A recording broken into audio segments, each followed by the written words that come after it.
कि अपनी प्रसन्नता को बनाए रखने के लिए जो हमारी मन स्थिति डामाडोल होती रहती है वो धागों की तरह, तो उसको हम कैसे चेंज करें ताकि सोने के तार के टाँके द्वारा हम उसको जड़ सकें हमेशा मन। नमस्ते महाराज। कोई भी मनुष्य हो, जब से वह समझदार बन जाता है, विचार, चिंतन, मनन, भावनाएं, परिणाम, वह स्वयं संचालित विचारों से जब जीवन की यात्राओं को संचालित करने लग जाता है, तब से लेकर के मृत्यु तक हमारे आसपास जो भी घटनाएं घटित होती है, जो भी परिस्थितियां उत्पन्न होती है, उन अलग अलग परिस्थितियों में हमारे मन में भी अलग अलग भावनाएं हमेशा उत्पन्न होती रहेगी। कोई व्यक्ति अगर ये सोचे कि मेरे मन में परमानेंट अच्छाइयाँ आ जाए तो ये संभव नहीं है, और कोई व्यक्ति ये सोच के भी बैठ जाए कि मैं परमानेंट बुरा सोचूंगा तो ये भी संभव नहीं है। और यह भी संभव नहीं है कि बुरे विचार उत्पन्न होना बंद हो जाए, और यह भी संभव नहीं है कि अच्छे विचार आना बंद हो जाए। जिस प्रकार संसार में सुख की स्थितियाँ, दुख की स्थितियाँ, धूप छाँव का खेल चलता रहता है, ऐसे ही हमारे विचारों में नाना प्रकार के भाव, भंगिमा, उसके अनेक प्रकार की अवस्थाओं का निर्माण होता है। सिर्फ हम ये सोचे कि हम अलग अलग परिस्थितियों में स्वयं को कैसे रखें, तो हम ऐसा अलग से कोई साधना नहीं कर सकते। मनुष्य को बेसिक ज्ञान, बेसिक जानकारियाँ होना चाहिए, और वो जानकारी ये है कि आप अधिक मात्रा में दुर्गुण ना करें और अधिक लंबे समय तक किसी भी संसारी जीव के साथ बुरा बर्ताव ना करें। ये 2 पॉइंट्स होते हैं। लंबे समय तक अपने अंदर मनोविकार चलने ना दें, क्योंकि लोग चाहते हैं कि मेरे मन में बुरे विचार आते हैं, असभ्य विचार आते हैं, अनेक प्रकार के कुटिल, मायाचार, झूठ, घृणा, नफरत, द्वेष के विचार आते रहते। कोई भी संसारी जीव चाहता ही नहीं कि मेरे अंदर गंदे विचार आ जाए, लेकिन वो विचार आते हैं और आएंगे भी। आप उसको बंद नहीं कर सकते, रोक नहीं सकते, कुछ नहीं कर सकते। हम कर क्या सकते हैं? सिर्फ इतना कर सकते हैं, टेम्परेचर डाउन कर सकते हैं। जैसे कि मैं 80 की स्पीड से क्रोध करता हूं, तो 10 की स्पीड से, 20 की स्पीड से करना चालू कर सकता हूं। दूसरा, क्रोध का वेग कम कर सकता हूं। दूसरा, उसका टाइम लिमिट कम कर सकता हूं। जैसे कि मैं 2 घंटे, 3 घंटे, 2 महीने तक क्रोध करने के बाद उसका रिएक्शंस दिखाता हूं, तो वो आप जितना चाहे जल्दी समेट सकते हो। जैसे मैं किसी पर भी क्रोध करता हूं तो एवं 3, 4, 5 सेकंड के बाद मैं वहां से रिलीफ, मेरे माइंड को रिलीफ कर देता हूं। मुझे लंबे समय तक दुख में नहीं रखता। ये ध्यान रखना हमेशा। ये मेरे जीवन का संकल्प है कि मैं खुद ही खुद को कभी लंबे समय तक दुखी नहीं रखूंगा। ज़्यादा से ज़्यादा 5 मिनट से ज़्यादा मैं खुद को दुख में नहीं रखता। मुझे पसंद नहीं कि मैं दुखी बना रहा हूँ। चाहे मेरे को कुछ मिले नहीं मिले, मेरे साथ अच्छा हो बुरा हो, मान हो अपमान हो, मेरी स्वप्न पूरा हो चाहे मेरे स्वप्न पूरे ना हो, मुझे कोई फर्क ही नहीं पड़ता। मेरा सबसे पहला संकल्प है मैं खुद को लंबे समय तक दुखी नहीं रखूंगा। आप करके तो देख लो। आपको कुछ तो किसी विचार, किसी चिंतन पर आकर के खड़ा रहना पड़ेगा। अब मैं आपको ये बात जिम्मेदारी दे दूं, आप खुद को 10 मिनट से ज़्यादा दुखी मत रखो। क्या नुकसान होने वाला है? कोई नुकसान नहीं होने वाला। हम धर्म को हमेशा भगवान के साथ जोड़ करके अगर सीखेंगे तो ध्यान रखना, ये भगवान, ये गुरु और ये तुम्हारे दुनिया भर की बातें, ये तुम्हारे जीवन को, तुम्हारे मन को कभी भी कुछ सिखा नहीं पाएंगे। भगवान की वजह से और शिक्षा की वजह से, मैं चाहूँगा कि तुम शिक्षा की वजह से स्वयं को ठीक कर सकते हो, भगवान की वजह से नहीं। जबकि शिक्षा देने वाले प्रभु ही है, लेकिन तुम सीधा उनके पास जाते हो, इसलिए तुम कुछ सीख नहीं पाते। जहाँ शिक्षा अच्छी मिलती तुम वहाँ बैठना चालू करो, तुम्हारा मन, तुम्हारी वाणी, तुम्हारे शरीर की इंद्रियाँ गुणवान, समृद्धशाली और स्वस्थ होती चली जाएगी। तुम प्रभु के निकट जाने की ज़्यादा कोशिश करते हो। और मैं आपको कहता हूँ कि आप अच्छी शिक्षा जहाँ भी मिलती है वहाँ जाके बैठ जाओ, आपको राह मिलेगी, मार्गदर्शन मिलेगा, अनेक प्रकार के विकास, जीवन को कहाँ ले जाना है, मन को कहाँ ले जाना है, वाणी को कहाँ ले जाना है, शरीर की एक एक इंद्रियों को हमें कितना सुंदर बनाना है, ये कोई भगवान नहीं बना सकती, ये कोई मंत्र नहीं बनाता, ये शिक्षा बनाती है। इसलिए मैं आपको बार बार प्रेरणा दूंगा कि आप दुखी होना पहले बंद कर दो। अगर आप दुखी होते हो, नाराज होते हो, ये दो चीजें बहुत घातक होती है। आपको कोई दुख नहीं दे रहा होता है, आप खुद ही खुद को, जब तक आपका मूड होता है तब तक खुद ही खुद को दुखी रखते हो। ये खुद ही खुद को लंबे समय तक दुखी रहने की आदत और एक बात बात पे नाराज होने की आदत, ये दो बुरी आदतें हैं। ये दोनों बुरी आदतें आपको गलत सोचवाने के लिए मजबूर करती है। दुनिया भर की हिंसा, दुनिया भर के झूठ, दुनिया भर की घृणा, दुनिया भर की नफरत, दुनिया भर के आसपास के लोगों के लिए आपके मन में बुरे से बुरे विचार और मजबूत होते चले जाते हैं। बस ये दो आदतों के कारण, एक खुद ही खुद को लंबे समय तक दुखी रखना और एक बात बात पे किसी भी चीज़ को बहाना बना करके नाराज होके बैठना। ये दो चीज़ें आपकी खुद की बुरी आदत है। आपकी सास, आपकी ससुर, आपका पति आपको गाली दे सकता है, निंदा कर सकता है, आलोचना कर सकता है, ताना मार सकता है, ये उनकी बुरी आदत है। और तुम नाराज होते हो, तुम दुखी होके बैठते हो, ये तुम्हारी बुरी आदत है। अगर वो आग है तो ये घी है, अगर वो घी है तो ये आग है। समझ में आ रहा है ना? दुनिया का कोई भी व्यक्ति, मैं इस हद तक सोचता हूं, दुनिया का कोई भी व्यक्ति मेरी अनुमति के बिना, मेरी इच्छा के बिना मुझे दुखी नहीं बना सकता। मेरे को एक संकल्प है, मुझे मेरे अलावा कोई दुखी नहीं बना सकता। करा के दिखाओ, चलो करो, मेरे साथ करो, जितना बुरा बर्ताव करना है कर लो, मैं दुखी नहीं होऊंगा, क्योंकि मेरा संकल्प है, मैं दुखी नहीं रखूंगा खुद को।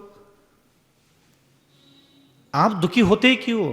आपका पुण्य कर्म का उदय हो तो भी और पाप कर्म का उदय तो भी। पाप कर्म का उदय चलने दो।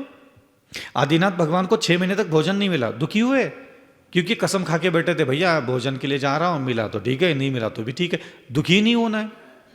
पार्श्वनाथ भगवान को 7 दिन तक कमठ मारता रहा, भगवान दुखी हुए नहीं हुए, क्योंकि साधना यही है। हम जिस कुल में, जिस जाति में, जिस धर्म में, जिस पंथ परंपरा में हमने जन्म लिया है, हम जिसको उच्च कुल मानते हैं, वहाँ उच्च कुल इसलिए नहीं कि वहाँ भगवान जिनेंद्र भगवान है, यहाँ शिक्षा भी सर्वश्रेष्ठ है।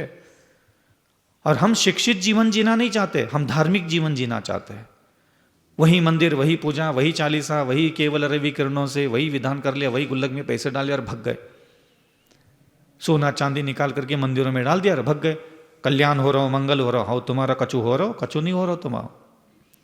एक आत्मा हमेशा शिक्षा की वजह से सदगति प्राप्त करती है, अन्य किसी की वजह से नहीं।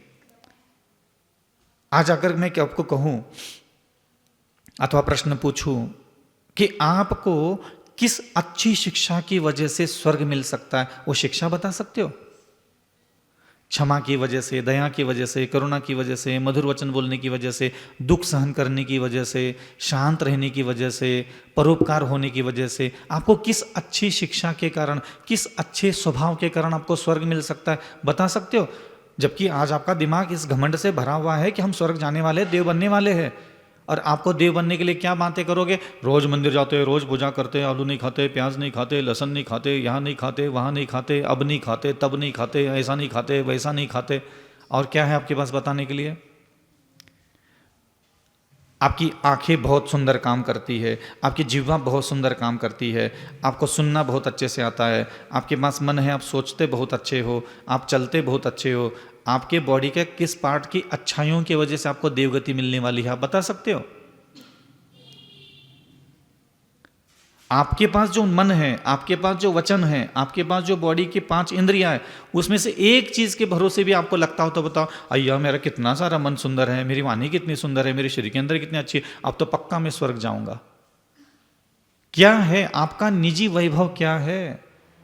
5 इंद्रियां और मन और कर्म काटने वाले, इनसे सुंदर इंद्रिया तो ब्रह्मांड में किसी के पास नहीं। हम 40 साल से इनकी आराधना कर रहे, पूजा कर रहे, एक भी बॉडी का पार्ट्स हम इनके जैसा बनाने के लिए 1 घंटा भी कभी सोचने के लिए नहीं बैठे पूरे 40 साल में। इनके जैसी सुंदर आंखें, करुणा से भरी हुई, दया से भरी हुई, प्रेम से भरी हुई, वात्सल्य से भरी हुई, लज्जा अनुशासन से भरी हुई आंखें मैं भी बनाऊंगा। ये कभी ख्याल तक नहीं आता इस भगवान को पूछते पूछते। मैं इनके जैसा बात करना सीखूंगा, दया से बात करना, करुणा से बात करना, विनय से बात करना, नम्रता से बात करना, मर्यादा में बात करना, शोभा देने वाले शब्दों के साथ मैं मनुष्यों से वार्तालाप करूंगा। मैं अपनी जिह्वा को उस परमात्मा के जैसे बनाऊंगा। है क्या परमात्मा?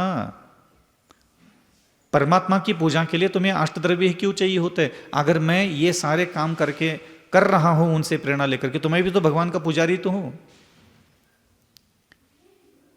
मैं भगवान का पुजारी हूं। आस्ते हकीकत में मैं ही परमात्मा का आराधक हूं, क्योंकि मैं उनके जैसी आंखें, उनके जैसी जिह्वा, उनके जैसे कान, उनको कोई गाली दे, निंदा करे, आलोचना करे, घृणा करे, लांछन लगाए, कलंक लगाए, आक्रोश करे, वो शांत भाव से, कमट कितनी गालियां दे चुका होगा 7 दिन में, सोच सकते हो? कितने अपशब्द, कितने कठोर शब्द बोल चुका होगा, कितने उग्र वचन बोल चुका होगा। पत्थर भी खा रहे, गालियां भी खा रहे, सब कर रहे, शांत भाव। क्यों? क्योंकि उन्होंने शिक्षित जीवन जी रहे। वो किसी स्तोत्र पढ़ने के लिए जा रहे थे क्या? पार्श्वनाथ भगवान के जो स्वर्ग स्तोत्र पढ़ लो, विपत्ति दूर हो जाएगी, संकट दूर हो जाएगा, कछुत उपाय हुई है। ये सब अज्ञान है ना। क्या उपाय ढूंढना? तो मैं हमेशा लोगों को प्रेरणा देता हूं कि आप धार्मिक जीवन जीने से बेहतर एक शिक्षित जीवन जीने की कोशिश करो, क्योंकि जिनेंद्र भगवान से बेहतर शिक्षित आत्मा और कोई नहीं है संसार में। और वो हमें मिले तो वो पूजने के लिए नहीं मिले थे कि हम रोज उठ करके मुंह उठा करके यहाँ बैठ जाए। देखो उनकी कर्णेंद्रिया कैसी है, चक्षुंद्रिया कैसी है, नासिका कैसी है, जिह्वा कैसी है, उनके मस्तक मन कैसा है, उनका हृदय कैसा है, उनके हाथ पैर कैसे चलते धरती पर। देखो तो सही पलट करके। वो भगवान भली बन गए, बैठ गए। भगवान बनने के पहले उनके पास भी ये चमड़ी का शरीर था, उसका कितना सुंदर उपयोग किया उन्होंने, कितना बेहतर उपयोग किया। उनके सामने स्त्रियां आती थी, पुरुष आते थे, भोजन आता था, राजपाट वैभव आता था। वो आंखों में क्या था और कैसा देखते थे, मैं भी वैसा देखने लगूं। मेरे पास भी वही आंखें जो उनके पास मुनि अवस्था में थी। तुम्हारे पास कोई अलग थोड़ी ना आंखें मिली, वही चमड़ी, वही आंखें, वही पलके, वही काली कठपुतली। जो अपनी खुली आंखों से जो दुनिया में देखते थे, तुम कोई अलग चीज थोड़ी देख रहे हो। जो उनकी आंखें जब मुनि अवस्था में थी और वो जिन चीज़ों को देख रहे थे, वही सूर्य, वही चंद्रमा, वही पक्षी, वही पशु, वही पेड़ पौधे, वही महिलाएं, वही पुरुष, वही बालक, वही मकान, वही जमीन, वही घोड़ा, गाड़ी, बंगला। क्या अलग, तुम क्या अलग देख रहे हो? कुछ भी तो अलग नहीं देख रहे हो जो वो देखते थे। और वो देखना सीखने के लिए जैन धर्म था कि हाँ मैं देखना सीखूं उस महापुरुष की जैसा, मैं वैसा बोलूँ, वैसा सुनूं। तो ये डेवलप कीजिए तो आपकी आत्मा का विकास जल्दी होगा। बाकी हम इसे और ज़्यादा कुछ है ही नहीं हमारे पास। आगे अगली जिज्ञासा के लिए आएंगे।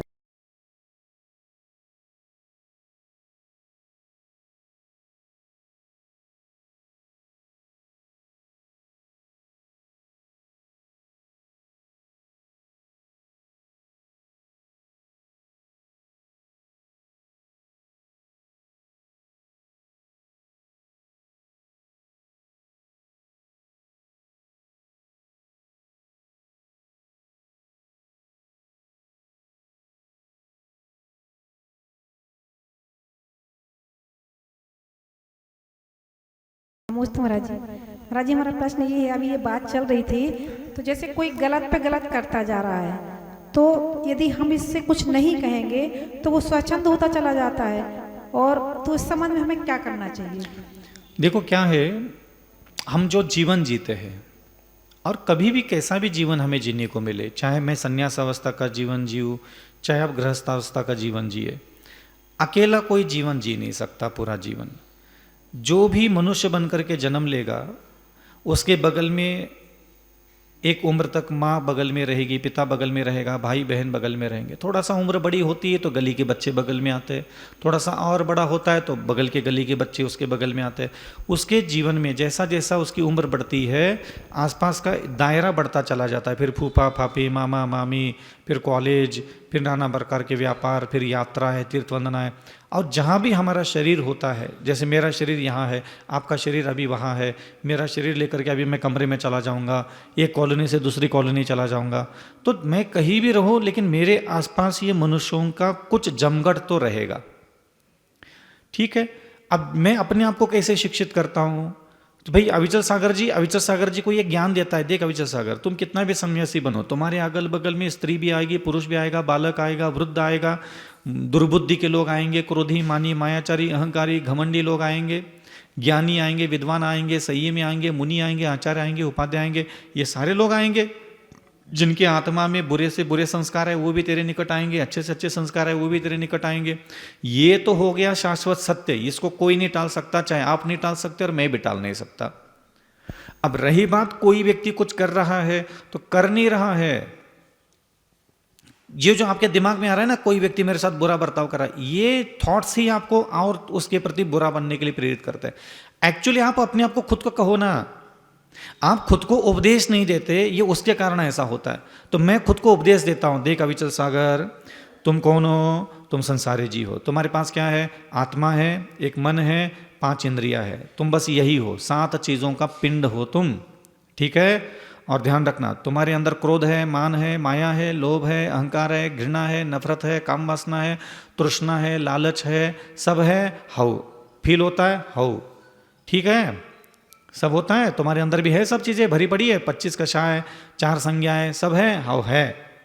तो ध्यान रखना बेटा विचल सागर, ये जितनी भी जिंदा जीव बैठे ना सामने, जिनके अंदर भी जय भरो पड़े, आप चाहे तो तुम सन्यास लेके बैठो तो भी इनके अंदर यही पाया जाएगा। आप चाहे तो अमिचल सागर तुम ब्याह करो, तो जिसके साथ तुम ब्याह करोगे, जो पति होगा, जो पत्नी होगी तुम्हारी, उसके अंदर भी एक आत्मा है, मन है, 5 इंद्रियां है, उसके अंदर भी 8 कर्म है, उसके कर्म में उसके अंदर भी 25 कषाय भरी पड़ी है, 4 संज्ञाएं भरी पड़ी है। तुम्हारी शादी, तुम्हारी माँ, तुम्हारे बाप, तुम्हारा दादा, तुम्हारी बहन, तुम्हारे बच्चे है कौन? यही तो भरे पड़े सारे मवाद और खून की धाराएं बहने वाली, यही तो सारी दुर्गंध से युक्त कर्म कलंक है। तो ये ज्ञान जब मैंने खुद को दिया, फिर अब क्या करना? अब कोई भी देख लेना विचल सागर, भले तुम आज मुनि बनकर के बैठे हो, लेकिन ये जो आसपास के लोग हैं, ये तुझे देख करके क्रोध कर सकते हैं, मान कर सकते हैं, मायाचार कर सकते हैं, घृणा कर सकते हैं, नाना प्रकार के बुरा बर्ताव कर सकते हैं, लेकिन वो तभी करेंगे जब तुमने उनके साथ पूर्व जन्म में कुछ किया हो। तो यहां कुछ लोग आकर के तुझे क्षमा करेंगे, दया करेंगे, विचल सागर मधुर वचन बोलेंगे, सम्मान देंगे, प्रशंसा करेंगे। क्यों? तुमने उनके साथ वैसा व्यवहार किया था, वह जीव तुम्हारे साथ आकर के वैसा व्यवहार करेगा। तो अब मैं शिकायत किससे करूं बताओ? जब आप अज्ञानी हो तभी आपको दूसरों से शिकायत है। आप अब जब मैंने खुद को ज्ञान दे दिया, अब मैंने खुद को कहा गया विचल सागर तुम जहां भी जाओगे ध्यान रखना, तुम्हारे अगल बगल में कोई भी आकर के क्रोध, मान, माया, लोभ, अहंकार, तृष्णा, घृणा, नफरत, द्वेष करेगा, बताओ तू क्या करेगा उनके साथ? वो करेगा, वो स्वतंत्र है।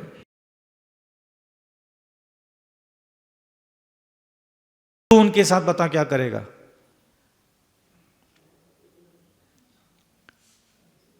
वो ऐसे है, वो बार बार कर रहा है, वो बार बार नहीं करेगा, जब तक वो सिद्धालय नहीं जाएगा वो ऐसा ही करेगा। ये सत्य है क्या? सत्य है। जो भी बुरा आदमी तेरे साथ बुरा सा बुरा व्यवहार कर रहा है, वो तब तक बुरा बर्ताव करेगा, या तो तू सिद्धालय जा, उसके पहले तो नो चांस। मैं तुझे किसी भी तरीके से लिख के दे नहीं सकता कि पुण्य कमाएगा तो ऐसा होगा। हाँ, अगर बीच में तुझे ये सारी यात्रा खत्म करनी है तो उस व्यक्ति को क्षमा कर, उस व्यक्ति को दया कर, टंटा खत्म हो जाता है। लेकिन अगर वो टशन पैदा कर रहा है और तुम टेंशन में आ रहे हो, तो ये लीला अनंत काल से चली आ रही है और अनंत काल तक ये लकीर चलती रहेगी। या तो उसके लिए अच्छा सोचना चालू करो, या फिर उसके द्वारा दिया हुआ दुख सहन करो, स्वीकार करो, जैसे मैं स्वीकार करता हूं। कोई उपाय नहीं है। 8 कर्म धारण करने वाले आदमी तेरे बगल में आकर के तेरे से अच्छा व्यवहार करे, अगर तू ऐसा सपना लेकर के बैठा है, तो तुमसे बड़ा मूर्ख कौन हो सकता दुनिया में? मतलब अग्नि से तुम अगर ये उम्मीद रखते हो कि ये ठंडी लगे, तुम अग्नि को 10 करोड़ रुपए लेकर के भी खरीद लो, मान लो कहीं, तो क्या वो अग्नि 10 करोड़ में खरीद लोगे तो क्या ठंडा ठंडा शीतलता देगी घर ला करके? नहीं। तुम पति को प्राप्त कर लिया, पत्नी को प्राप्त कर लिया, शादी में भले 2 करोड़ खर्च किए, बेटा वो 8 कर्म है, वो 25 कषाय है, वो संज्ञाएं है, इच्छाएं, कामनाएं, वासनाएं, अभिलाषाएं, छल कपट, चोरी चपाटी, सब उसके अंदर से निकलेगा समय समय पर, और कभी तुझे पकड़ में आएगा, कभी तुझे पकड़ में नहीं आएगा। लेकिन आदमी जो भी जिंदा धरती पर है वो यही करेगा, वो ये काम नहीं करेगा तो बताओ वो और क्या कर सकता है? उसको आता ही क्या है? वो तो भगवान ने पहले किताबों में लिखा पाठशाला के, प्रत्येक आत्मा के पास 25 कषाय है। अब 25 कषाय जब भगवान बोल रहे हैं तो वही करेगा ना, फिर नाक क्यों मरोड़ रहे हो? आप पति की शिकायतें क्यों, पत्नी की शिकायतें किस लिए है? क्या बस वो पति है ये सत्य है? नहीं। जिसको अपनी पति बनाया, पत्नी बनाया, मां बनाया, बाप बनाया, बेटा बनाया, जो कुछ भी है आपके जीवन में, वो 25 कषाय 4 संज्ञा उसके अंदर भरी पड़ी है, कूट कूट करके भरी पड़ी है। वो समय समय पर बाहर निकलेगी, तो उसकी शिकायत क्यों? नाराजगी किस बात की? शादी करते समय क्या ये पता नहीं था आपको? क्या पाठशाला में नहीं पढ़े थे आपने कि संसारी आत्मा ऐसा होता है? लेकिन कामासक्त दिमाग होता है, वो शरीर की सुंदरता देखता है, आंख नाक कान जबान एटीट्यूड देख लेता है, पसंद आई मुझे पसंद है, बहुत अच्छे लगा, उठना बैठना बहुत अच्छा है, व्यवहार कुशल है, और बाद में तुमने जो समझ लिया, अरे ये जब तुम समझ रहे थे सुंदर है, क्यूट है, स्मार्ट है, हैंडसम है, पढ़ी लिखी है, विद्वान है, मुझे भाग गई, मुझे अच्छा लगा, नेचर बहुत अच्छा है, तो क्या तुम्हें सिर्फ उसके अंदर यही चीजें भरी पड़ी थी? क्या वो आत्मा है, संसारी जीव है, 5 इंद्रियां है, उसकी भी भोग की इच्छा है, उसकी भी संसार की कामना है, क्रोध मान माया उसके अंदर भी भरा पड़ा। जब वो माल निकलने लगा शादी के बाद बाहर, तो तुम नाराज होने लगे, उदास होने लगे। भाई क्यों, किस बात की नाराजगी? शादी तुमने ऐसे मटेरियल भरे पड़े आदमी से की है? या तो जिनके कर्म नष्ट हो गए उनसे शादी कर लेते। शिकायत किस वजह से? शिकायत करने का मौका ही नहीं, तुम्हें जरूरत ही नहीं शिकायत, तुम्हारे शिकायतों का समाधान ही नहीं है।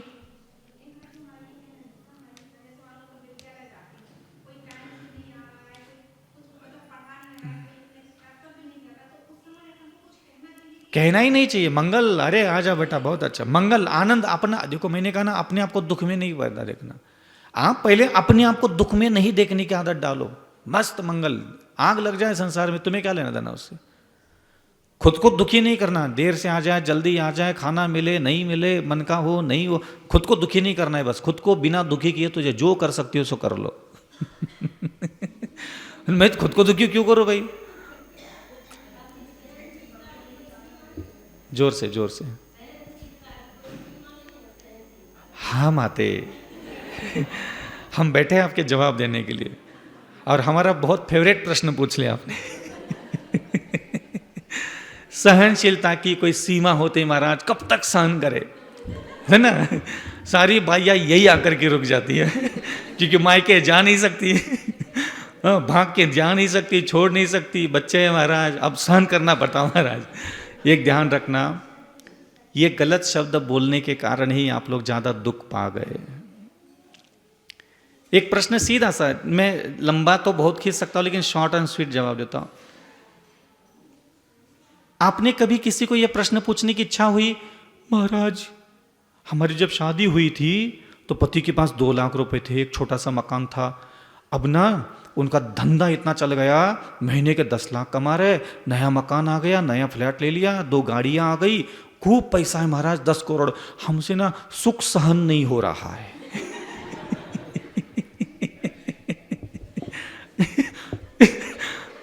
देखो संसार में 2 चीजें हैं, एक सुख है एक दुख है।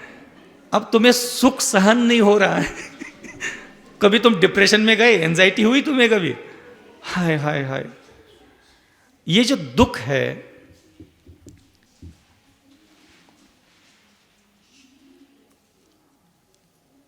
ये दुख जो है, ये बहुत मूर्खों ने हमें को सिखाया है। एक्चुअली मैं आपको कुछ प्रश्न, जैसे कि पीछे वाला व्यक्ति ऐसा मारता है, कोई मारने के बाद आप दुखी हो जाते, ये दुखी होना आपने सीख लिया कि दूसरों ने सिखाया? नहीं। समझ में आ रहा है ना?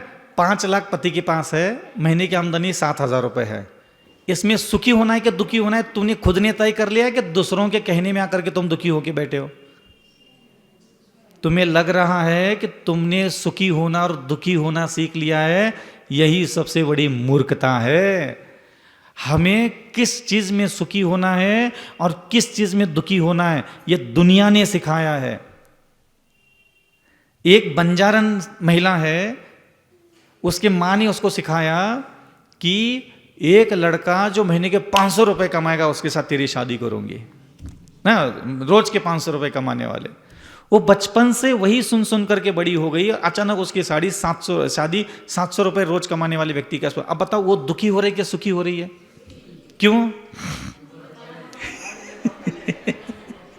समझ में आ रहा है? अब वो उसकी चेहरे की ग्लोइंग जाके देख लो, गांव के बाहर बंजारण है, तुम्हारे थोबड़ा देख लो जिसको तुमने ऊपर कितने पति ने उड़ेल दिए लाखों रुपए, वही मुंह लटका के बैठना हर बात पे। हमें सुख किस में भोगना है और दुखी किस में होना है, ये दुनिया सिखाती है। तुझे कुछ नहीं पता किस में सुखी होना है और किस में दुखी होना है, ये तेरी शिक्षा नहीं है। आदत लग गई, मालूम चल गया तो सुखी दुखी होता जरूर है, लेकिन सुख किस में मनाना है और दुख किस में मनाना है ये दुनिया सिखाती है। तुम्हारा पति 10,000 रुपए कमाता है, ठीक है, वही बात तुम इतनी खुशी से दुनिया को बता दो, देख लेना दुनिया तुझे ऐसी पाठ पढ़ाएगी, बाउली है, चवन्नी है, अकल नहीं है, 10,000 कमा रहा है फिर भी इतनी फुदक के घूम रही, इतनी खुशियां क्या हो रही, ये कोई खुशी की बात होती है क्या, ये कोई खुशी की बात है। अरे कमाना चाहिए 50,000 वाला, तू तो इतनी सुंदर थी, तुझे तो 50,000 वाला मिल जाता। पागली कहेगी, बदकिस्मती कहेगी। अब देखो तुझे दुखी किसने बनाया, दुनिया ने बताया। तुम्हें सुखी किसमें, तुम्हें कैसे पता 90% आने के बाद सुखी होते और 35% आने के बाद दुखी होते, तुम्हें क्या लेना देना था, तुम्हें कोई लेना देना नहीं था। तुम्हें हर चीज में सुख मनाना और किस चीज में दुख मनाना ये दुनिया ने सिखाया है। इसीलिए पुण्य और पाप कर्म क्या होता है आप लोग जानते ही नहीं हो। व्यक्ति को पुण्य कर्म सुख देता है और पाप कर्म दुख देता है, यह सिखाया गया बचपन से, लेकिन यह सत्य नहीं है। अगर सही में पाप कर्म व्यक्ति को दुख देता है तो पार्श्वनाथ भगवान दुखी क्यों नहीं थे। अगर सही में पाप कर्म का उदय होता है तो मैना सुंदरी की शादी कोड़ी के साथ कर ली थी, वो दुखी थी क्या सुखी थी, तुम बताओ। समझ में आ रहा है।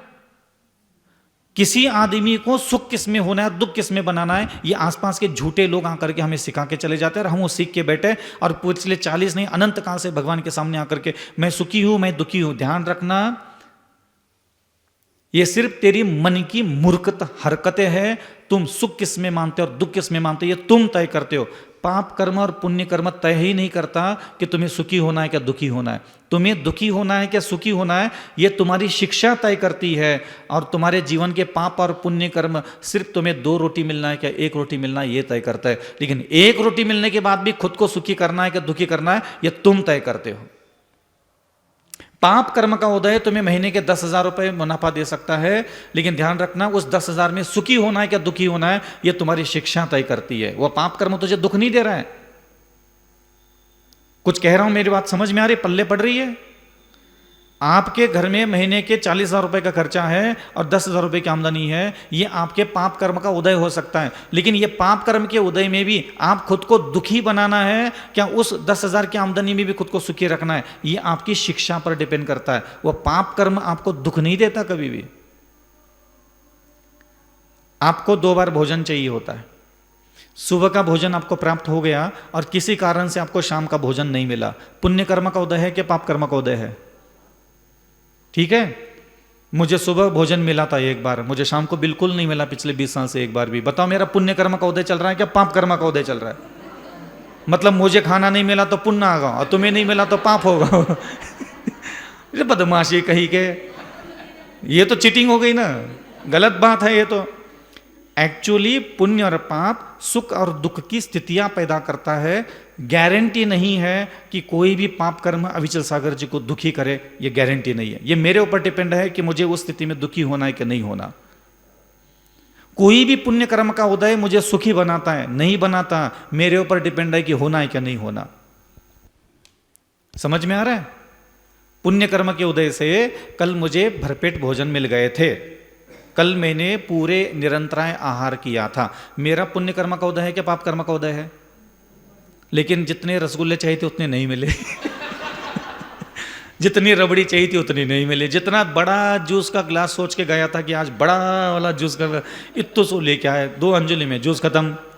मेरा पाप कर्म, मेरे दिमाग ने मुझे क्या कहा, मेरा तो पाप कर्म का उदय चल रहा है। एक्चुअली पुण्य और पाप हम अपने मन से निर्माण करते हैं। हकीकत में हमारे जीवन में पाप कर्म मुश्किल से 8-10 बार आता है और पुण्य कर्म भी मुश्किल से 8-10 बार आता है। बाकी दिन में 200 बार खुद ही हम खुद की मूर्ख बुद्धि से दुखी बनाते हैं और मूर्ख हरकतों के कारण खुद ही खुद को सुखी बना लेते हैं। कोई भी व्यक्ति मरता है तो आपका मन सुखी होगा क्या दुखी होगा, यह तय कौन करता है। मरने वाला व्यक्ति तय करता है कि आपकी शिक्षा तय करती है। कोई भी आपके बगल का व्यक्ति मर जाए, मान लो तुम्हारी ननद निपट गई, तुम्हें सुख का अनुभव हो रहा है कि दुख का अनुभव हो रहा है, ये तुम तय करते हो। मरना ही मात्र अगर किसी का दुख के लिए कारण बनता है तो यह संभव नहीं है, ध्यान रखना।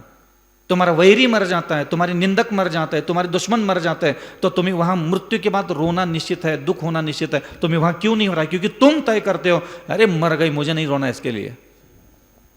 किस चीज में तुम्हें सुखी होना है और किस चीज में तुम्हें दुखी होना है, यह तुम तय करते हो। और इसीलिए तुम दुखी होकर के मुंह उठा करके आते हो, मेरे तो किस्मत बदल दो, मेरी भाग। तुम्हें कोई किस्मत, तुम्हें कोई पुण्य की जरूरत नहीं है। तुम्हें जितनी अच्छी शिक्षा की जरूरत है, तुम्हें उतना ना पुण्य की जरूरत है, ना पाप कर्म की जरूरत है। उस बंजारन औरत को जाके पूछ लो ना, तुम्हें कितना पुण्य चाहिए। उसको बोले कहीं नहीं, मुझे जितना चाहिए था 500 का सोचा था, 700 मिला। लहरा के चलती है, उचका के चलती है, हाँ, गलियों में से चाल देख लो उसकी। क्योंकि उसकी शिक्षा उसको कहती है कि 500 का चाहिए था, 700 का मिला। वो सुखी है उसमें, वो कोई रो नहीं रहे, बिलक नहीं। मायना सुंदरी को कहा गया भाई तेरी शादी कोड़ी के साथ होगी, बताओ उसका पाप कर्म का उदय चल रहा है कि नहीं चल रहा है। लेकिन उसने खुद के पाप कर्म के उदय में खुद को दुखी बनाया। ये होती है जैनत्व की साधना। दुखी नहीं करना है हमें, काहे के दुखी कर। मैं खुद को दुखी नहीं करूंगा बाबा कभी, मेरा तो संकल्प है। मैं लंबे समय तक, मुश्किल से 1 मिनट 2 मिनट तक खुद को दुखी करता हूं, उसके बाद खत्म। अरे दुखी नहीं होना, बस हम खुद को दुखी नहीं करते। चाहे मेरी इच्छा पूरी हो नहीं हो, कामना पूरी हो नहीं हो, आनंद मिले नहीं मिले, अच्छे लोग मिले बुरे लोग मिले, मुझे कोई लेना देना ही नहीं है। कितने भी क्यों ना बगल के बड़ा मंदिर के लोग ताना मारते रहे, गाली दे, मैं खुद को दुखी नहीं करता। क्यों करूं भाई मैं खुद को दुखी?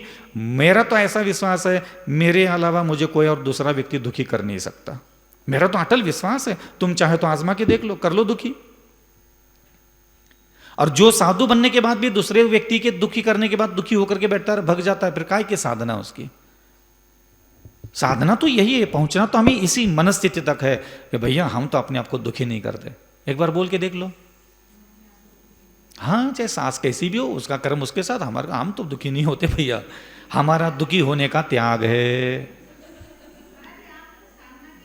कोई साधना नहीं होता, विचार ही साधना है। कोई हाथ पैर थोड़ी गलाए मनी अग्नि में कहीं। देखो संन्यास लेने के पहले जो साबुत शरीर था, सब जैसा का तैसा है मेरा, कुछ नहीं बिगड़ा, कुछ नहीं हुआ। ये बौद्धिक साधना होती है, ज्ञान के द्वारा जो साधना की जाती है वो तो करते ही नहीं आप लोग। जब देखो तो वही मंत्र, वही स्तोत्र, वही लाल किताब लेकर के ढूढू ढूढू ढूढू बड़बड़ बड़बड़ बड़बड़ बड़बड़, वही बुड़बुड़ बुड़बुड़ करके जिंदगी निकाल दी। बुद्धि से उन्नत बनो, विचारण से उन्नत बनो। कुछ अकल से भी साधना की जाती है। सारी साधनाएं माला पूजा पाठ पैसे के गुल्लक से नहीं होती। कुछ विचारों की भी तो साधना करो ना, कि हाँ मैं मुझको दुखी नहीं रखूंगी भैया, कुछ भी हो जाए, हाँ मेरी इच्छा पूरी हो नहीं हो, मुझे क्या लेना देना उससे, मैं खुद को दुखी क्यों करूं? आप बताइए, तुम्हें दुखी कौन करता है? कोई नहीं करता। अगर किसी को लगता है कि दूसरा व्यक्ति मुझे दुखी करता है, यह संभव नहीं है। अगर ये संभव था तो आदिनाथ भगवान 6 महीने तक रोटी के लिए कितनी बार दुखी हुए बताओ? 6 महीने तक भोजन नहीं मिला, 180 दिन तक। महान साधक, साधना होती क्या है? साधना यही होती है, प्रज्ञा साधना, बुद्धि के द्वारा, विचारों के द्वारा। कुछ साधना मन की होती है, कुछ साधना वाणी की होती है, कुछ साधना इंद्रियों की होती है। तुमने शरीर को तो दांव पे लगाया, पैसे को तो दांव पे लगाया, कभी वाणी को द्वारा धर्म नहीं किया, कभी मन के द्वारा धर्म कैसे किया जाता है पता ही नहीं है। और वही वो मन लेकर के भगवान में लगा दो, मंत्र में लगा दो, चालीसा में लगा दो, ये सारी साधना करते रहते, कहां से होगा? कहां आनंद मिलेगा आपको? तो विचारों से उन्नत होकर के जीवन के कुछ बड़े निर्णय लो। और इन बड़े निर्णयों में एक बड़ा निर्णय यह भी है, मैं खुद को दुखी होने नहीं दूंगा। मेरी अनुमति के बिना मुझे कोई दुखी नहीं बना सकता। अब आपको क्या लगता है कि महाराज जी आपको कोई गाली देता नहीं, निंदा नहीं करता, आलोचना नहीं करता? खूब भरे पड़े, गली गली में भरे पड़े। तुम्हारे जीवन में कितने निंदक है? 4, 5, 6, 7, 8, 10। हम पता है हमारे निंदक कितने? भारत में 120 करोड़ जनता है, मान लो 40 करोड़, उसमें से 100 करोड़ लोग हमारी निंदा, नालस्ती, आलोचना, घृणा, नफरत सब करती, मनी मन सब होता रहता है, सब मालूम रहता है। जैन समाज में 2 करोड़ लोग हैं, आप जाके किसी भी जगह खड़ा कर दो, आधे से ज्यादा लोग तो निंदा ही करते हैं, नमोस्तु नहीं करूंगा, जाऊंगा नहीं, कर रखा है, कई चौका लगाना, रे रही क्या ऐसे हल्के फुल्के छोटे महाराज के लिए कई करना, हम तो बड़के महाराज के भक्त है। तो ये सब चीजें क्या है? दिखते नहीं, सब महसूस होता है, सब मालूम रहता है। प्रत्यक्ष अप्रत्यक्ष रूप से क्रिया तो वही होती है, बोलो चाहे नहीं बोलो, काम तो वही होता है, नजरअंदाज करना। तो देखो दादी अम्मा ने कितना अच्छा प्रश्न पूछा, आप लोगों के ताले खुल गए। तो पुण्य कर्म के उदय में सुखी होना कोई नियम नहीं है, पाप कर्म के उदय में दुखी होना कोई नियम नहीं है। ये आपकी अकल पर डिपेंड करता है कि पुण्य कर्म के उदय में भी दुखी होना है क्या पाप कर्म के उदय में भी सुखी होना, ये आप तय करते हो। महान है माते, आप बहुत महान हो। हाँ? अरे इमोशनलेस नहीं बोलते इसको, इसको चतुर्बुद्धि बोलते हैं। इमोशन तो है ना हमारे पास इमोशन है, तभी हमने ये निर्णय लिया।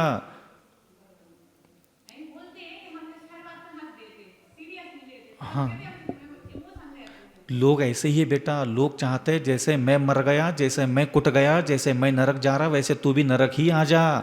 जैसे मैं परेशान हूं, तू कैसे खुश रह सकता है? तू खुश रह नहीं सकता, तो ऐसे कैसे मस्त रह सकता है?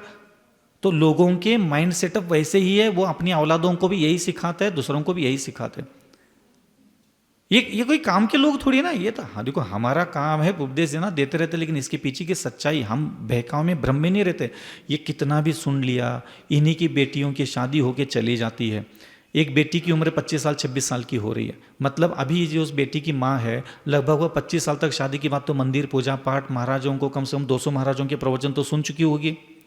एक भी माँ अपनी बेटी को ये नहीं सुनाती बेटा मैं तेरे पैदा होने से लेकर के, ठीक है तू तो बच्ची थी, स्कूल गई, कॉलेज गई, तू तो कभी मुनि महाराज आदिकांत के प्रवचन ज़्यादा नहीं सुनी, लेकिन मैंने तो सुने। लेकिन ध्यान से रखना, मैं तुम्हें भली संन्यासन नहीं बन पाई, लेकिन तुम जहाँ जा रही हो उस पुरुष का शरीर मलिन है, नवमलदार बहिगिनकारी है, शरीर पर ज़्यादा आसक्त नहीं होना, सोना चांदी कपड़ा लत्ता के चक्कर में ज़्यादा लड़ाई झगड़े नहीं करना, जो मिले जैसा मिले उसमें संतोष रखना, निर्मोही रहना। तू मेरी बेटी है, मैंने तुझे बहुत नाजों से पाला है, मैं तुझे बहुत प्रेम करती हूँ, मैं चाहती हूँ कि तुम्हारे अंदर ना राग रहे, ना द्वेष रहे, ना तृष्णा रहे, ना आसक्ति रहे, ना छल रहे, ना कपट रहे। नाना प्रकार के पूर्व जन्म के वैरी आकर के तुझे दर्द देंगे, उनको सहन करना। जो मित्र होंगे उनके प्रति उनके साथ अपनी विश्वासपूर्वक रहना, अपने शील को भ्रष्ट मत करना, अपने अंदर दया का विकास, करुणा का विकास, नम्रता का विकास, क्षमा का विकास करते रहना। उस पुरुष के साथ रहते रहते वो भोजन देगा, कपड़ा देगा, प्रेम देगा, आत्मीयता देगा, उसको अपना पति समझना, उसको बात विश्वास पूर्वक रहना, उसका विश्वास जीतना। और हो सके तो बेटा मरने के पहले अपनी 5 इंद्रियां और अपने मन को गुणों से भर करके मरना। मेरी जिम्मेदारी जितनी थी मैंने कर ली, मुझे जो सुनाना था मैंने सुना दिया। ये मोक्ष जाएंगे ये नरमुंडे, ये मुंह उठा करके बैठ गए इधर। ये एक अक्षर अपने ना बेटे को बोलने के लायक है ना बेटी को बोलने के लायक नहीं, ये कल्याण खुद का करेंगे। अरे इतना ही बोल दे कोई स्त्री और कोई बाप बन करके मेरे कोख से जन्म देने वाली हर औलाद को मैं बुद्धि से सुरक्षित रखूंगा, क्या बोलने की स्थिति में दुनिया भर के जाओ जाओ मंदिर जाओ मंदिर जाओ, महाराज मंदिर नहीं जाता है। यही यही यही यही सुन सुन करके हम बुढ़े बाल सफेद हो गए हमारे। ये चीजें ज्ञान से, विद्या से, शिक्षा से, भावनाओं से सुरक्षित रखो अपने पुत्र पुत्रियों को। मंदिर नहीं जाता, पूजा ही नहीं करता, महाराज जी आलू छुड़वा दो, महाराज जी चाउमीन खा रहा है। तुम कहां से क्या, तुम कौन हो भाई? जानवर हो, जल्लाद हो? है क्या 25 साल तक तुमने फिर प्रवचन सुने? तो खुद को तो कुछ समझ में नहीं आया, कम से कम उसको ही समझा लेते। तो कौन सी समस्याओं के समाधान पर आप काम कर रहे बताओ ना। आशीर्वाद दे दो महाराज, ये हो जाए महाराज, वो क्या आशीर्वाद को तो ये सब हमसे नहीं बनता, सब चीजें का हमें नहीं समझ में आता है क्या होता है आशीर्वाद। आपके आशीर्वाद से सब ठीक हो जाता है, भगवान की कृपा से सब ठीक होता है, भगवान की भक्ति करो सब ठीक हो जाता है। अकल क्या घास चरने के लिए रखे हो तुम लोगों ने? ये मन मिला, ये आंखें मिली, ये जबान मिला, ये कान मिला, ये हाथ पैर मिले, ये मनुष्य शरीर मिला, इसको गिरवी रख दिया तुमने किसी स्त्री और पुरुष के लिए, और यहाँ करके बातें मार रहे हो आशीर्वाद की और पूजा और पाठ की, जाप की, स्तोत्र की, पुण्य की और पाप की बातें करते हो यहाँ बैठ करके मेरे सामने। सारे हृदय में खोटी शिक्षा भरी पड़ी है, बुद्धि में खोटी शिक्षा भरी पड़ी है। 40 साल 50 साल हो गए जिनेंद्र भगवान के शासन में जन्म लेकर के, आज भी बुद्धि में रेंग रही है। बगल के कपड़े, बगल के सोना चांदी हीरे जवाहर के लिए बुद्धि रेंग रही है। जितनी 19 साल 20 साल की उम्र में बुद्धि रेंगती थी, उतनी आज 50-60 साल की उम्र में उतनी ही पकड़, उतनी ही गृद्धता, उतनी ही आसक्ति, उतनी ही आसपास के लोगों से नफरत द्वेष से भरे पड़े। क्या इकट्ठा कर लिया तुमने? मुट्ठी भर सोना और मुट्ठी भर कपड़े। और अभी हार्ट अटैक आकर के निपट जाएगा तो मुट्ठी भर राख में निपट करके फुस। बगल के 10 लोग तेरे मरने से ना स्वर्ग जाने का एहसास करने वाले, ये तो तुमने जीवन जिया है। तुम्हारे मरने से घर के 10 लोगों को राहत के सांस मिलने वाली, ये तुम्हारे जैन धर्म में जन्म लेकर के तुमने कर्म किए हैं। और यहाँ हम जैसे लोगों को बिठा करके बढ़िया फलाना विधान, फलाना स्तोत्र, फलाना महिमा, फलाना दान, फला 21,000, 51,000, 31,000, दादी अम्मा उठाए बढ़िया, बहुत बड़ा दान दाता। यही सब इस भीड़ में सब चल रहा है और उसी में हम गुम करके बैठ गए। अपन स्वयं को नहीं देख पाए, मेरी बुद्धि का विकास कितना, मेरी वाणी का विकास कितना, मेरे अंदर दया क्यों नहीं है, करुणा क्यों नहीं है, मेरे अंदर क्षमा करना क्यों नहीं आता। कोई परेशान नहीं होता यार, परेशान इसलिए होना चाहिए था महाराज क्षमा करना नहीं आता, पता नहीं मेरा मन नहीं मान रहा है। कोई भी प्रश्न पूछा आज तक? 20 साल से शंका समाधान देख रहे टीवी पे बैठ कर, कोई पूछता है महाराज दया करना सिखाओ ना, मुझे पता नहीं, मुझे दया करना नहीं आता महाराज। मेरी शादी हुई है और पता नहीं मेरे मन में ना परस्त्रियों को बहन बोलने की और उनको माँ बोलने की इच्छा ही नहीं होती, मन ही नहीं करता। थोड़ा सा मुझे बताओ कैसे मानूं मैं मानना चाहता हूं। इसको किसी को समस्या ही नहीं लगती। वो समस्या है ना इनकी, छू लिया, इते छू लो, उते छू लो, भामंडल, अष्टप्रात्यारी, इसकी महिमा उसकी महिमा, ये इससे क्या होने वाला है तेरा? ये यही कर रहे थे, यही करके ये भगवान बने क्या? ये बने कैसे भगवान? उनके अतीत के 9 जन्मों की यात्रा देख लो। मंदिर बनाया, भामंडल लगाया, इसलिए तीर्थंकर बनी है। अहिंसा की बात नहीं है, सत्य की बात नहीं, अचौरी की बात नहीं, ब्रह्मचर्य की बात नहीं। इधर से उधर से छापा मार करके, चोरी करके, पैसा इकट्ठा करके मंदिर में डाल दिया, बोले कर्म कट गए इनके। हम बहुत सुनाते हैं ना आप लोगों को। आगे का प्रश्न। अगली जिज्ञासा के लिए किरण जैन आए और अपनी जिज्ञासा रखें।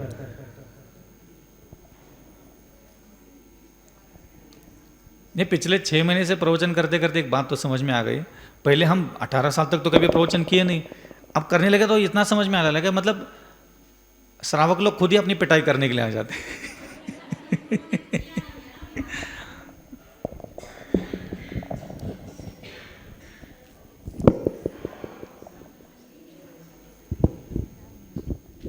नमोस्तु नमोस्तु नमोस्तु महाराज जी। आचार्य श्री विद्यासागर 24 तीर्थ 103 कमलों करोड़ मुनि महाराजों को मेरी बारंबार नमोस्तु नमोस्तु नमोस्तु। 3 करोड़ कहाँ देख रही, हमें ठीक कर ले। नमोस्तु नमोस्तु सभी को जय जिनेन्द्र जय जिनेन्द्र जय जिनेन्द्र। महाराज जी मेरी एक ही शंका है कि आपने बोला था हमसे 4-5 दिन पहले कि ओम शांति ओम शांति ओम शांति ओम शांति, तो ये हम पूरे दिन करते रहते, जब नींद खुलेगी अकेले शांति तो हमें मिल ही नहीं रही है। नहीं मिलेगी अम्मा महाराज जी हम बहुत कोशिश करते हैं। क्योंकि तुमने धर्म की बात बोल दी, तुमने ओम जोड़ दो गलत कर दो, ओम शांति बोलेगी नहीं बोलना, नहीं माते तो पीछे मत बैठा कर, आगे बैठा कर। हम नहीं बोलते, हम ये बोल रहे थे हे अविचल सागर शांति से बैठ। वो क्या होता है ओम शांति, मतलब ओम कोई मंत्र है वो शांति से बैठ जाए नहीं, आपको ओम शांति नहीं बोलने का। हमने यही बोला नहीं बोलना माता, मैं बेटा ना वो नहीं बोला। मैं काय के लिए हूँ यहाँ, सुबह हार इसलिए की है, मैं समझा रहा हूँ, समझ जा। मैं जो साधना करता हूँ मैं आपको बताता हूँ। जैसे मैं क्या बोलता हूँ, जैसे सुबह से लेकर के शाम तक, जैसे मैं सुबह कमरे से बाहर आने वाला था, कोई गेट खोलने वाला होता तो सबसे पहले मैं खुद को समझाता हूँ अविचल सागर अब लोग आने वाले हैं, ठीक है, अब आपका शाम का शंका समाधान का काम प्रोग्राम में जाना है, शांति से बात करना। अब जैसे मैं कमरे से बाहर निकल गया ना, मैं खुद को बोलने लगा अविचल सागर शांति से बात करना, अविचल सागर तू शांति से बात करना। वो प्रश्न पूछने वाले कुछ भी पूछ सकते हैं, तू शांति से बात करेगा बस, तू चिल्लाएगा नहीं, गुस्सा नहीं करेगा, नाराज नहीं होगा, उदास नहीं होगा, खुद को दुखी नहीं बनाएगा। तू बात कैसे करेगा? शांति से बात करेगा, ठीक है। अब अविचल सागर बहुत सारे लोग तुम्हें आंखों से दिखने को मिलेंगे, गुस्से से नहीं देखना, घृणा से नहीं देखना, नफरत से नहीं देखना, मोह से नहीं देखना, राग से नहीं देखना। कैसा देखना? शांति से देखना। तो मैं दिन भर खुद को ये बोलता हूँ, हे अविचल सागर आप शांति से बात करना, अविचल सागर आप शांति से देखना, अविचल सागर आप शांति से खाना खा लेना, अविचल सागर आप शांति से पैदल चलना, अविचल सागर थोड़ा शांति से सोच लो। तो मैं दिन भर अपना नाम लेता हूँ और फिर खुद ही खुद को कहता हूँ कि हे अविचल सागर तुम्हारा शांत रहना ज़्यादा ज़रूरी है, बहुत ज़्यादा ज़रूरी है। और नहीं है ज़रूरी, पति को पूछ लो तुम्हारा शांत रहना कितना ज़रूरी है। महाराज जी यही हमारी पूरी दिन यही रहती कि हम शांति से, किसी से गुस्सा ना करें, कोई कुछ कहे फिर शांत रह ही नहीं सकते हम। नहीं, ऐसा नहीं, धीरे धीरे आता है। देखो क्या होता है, जब अपने को कपड़े पर लगाने के लिए कोई साबुन देता है तो ऐसे एक साबुन इधर से उधर रगड़ने से कपड़ा साफ नहीं होता, उसको कई घंटे तक, कई मिनट तक उसको ऐसे रोंदना पड़ता है, आगे पीछे ऊपर नीचे, अंदर का बाहर, बाहर का अंदर निकाल करके सब रगड़ना पड़ता है जहाँ ज़्यादा गाढ़ा मल होता है। तो अभी तो मैंने आपको उपदेश सुनाना चालू किया है, अभी ऐसे ठंडी नहीं पड़ेगी, 60 साल की आग भरी पड़ी तेरे अंदर, ऐसे कैसे क्रोधाग्नि जठराग्नि शांत होगी? नहीं होगी। आदत पड़ी रहती कई बार हमें तुरंत ऐसा रिएक्शन करने की। जब उपदेश सुनने को मिलते हैं तब अंदर की अग्नि ऐसे शांत नहीं होती, ध्यान रखना। इसलिए मैं हमेशा कहता हूँ आप इन किन प्रकारेण खुद को खुद ही समझाते रहो। और सबसे अच्छी बात होती है खुद को हमेशा शांत रहने के लिए, शांत रहना रहो ऐसा नहीं कह रहा हूँ मैं आपको ये उपदेश नहीं देता कि थोड़ा शांति से रहा करो ना। आपको दिन में कोई भी आप काम करते हो उस समय खुद ही खुद को हर बार उपदेश दो। क्यों? जैसे मैंने अभी 10-20 मिनट पहले कहा, परमानेंट अच्छाइयाँ दिमाग में कभी आएगी नहीं, परमानेंट बुराइयाँ कभी दिमाग में रहेगी नहीं। ये चीज़ें आती रहेगी जाती रहेगी। जैसे ही मेरे अंदर, मैं यहाँ बैठा हूँ, मेरे अंदर किसी मूवमेंट्स को देख करके कोई हल रहा है, डुल रहा है करके गुस्सा आ जाता है, मैं तुरंत खुद को कहता हूँ विजय सागर शांति से। क्रोध दिन में 300 बार मेरा भी आता है और मैं 300 बार खुद को कहता हूं अविचल सागर शांत रहो। आप ये मत सोचो कि हमारे अंदर कोई गुस्सा नहीं आता, कुछ नहीं आता, सब भरा पड़ा है अंदर, माल भरा पड़ा है, कूट कूट करके भरा। लेकिन उस सारे दुर्गुणों को शमन करना, दमन करना, उपशम करना, उसको शांत बिठाना। गंदे मटमैले बर्तन में पानी होता है तो उसमें फिटकरी ऊपर से घुमा लेते हैं तो सारा मैल जैसे शांत बैठता है नीचे, ऐसे ही हमें गुरु के मुख से निकले हुए इन शब्दों को सुना करके अपने आप को ही सुनाना है। अगर मैं खुद को ये बात नहीं बोलूंगा कि अविचल सागर शांति से बैठा करो, ये प्रबंधक आकर के बोल देंगे, ये कमेटी के लोग आकर के बोल देंगे, ये गली के लोग बोल देंगे महाराज जी को बोलो थोड़ा शांति से बैठे तो दूसरा बोले, इसलिए पहले ही खुद को मैं शांति से बिठा देता हूँ। जो मिले जैसा मिले अपना भाग्य समझ करके आगे बढ़ जाता हूँ। ठीक है माता? तो अपना नाम, आपकी मम्मी ने पापा ने जो नाम रखा है, क्या नाम रखा है? किरण। शांति से बैठना, शांति से बात करना। किरण, अपना नाम भी उसके सामने जोड़ना, ओम मत जोड़ना।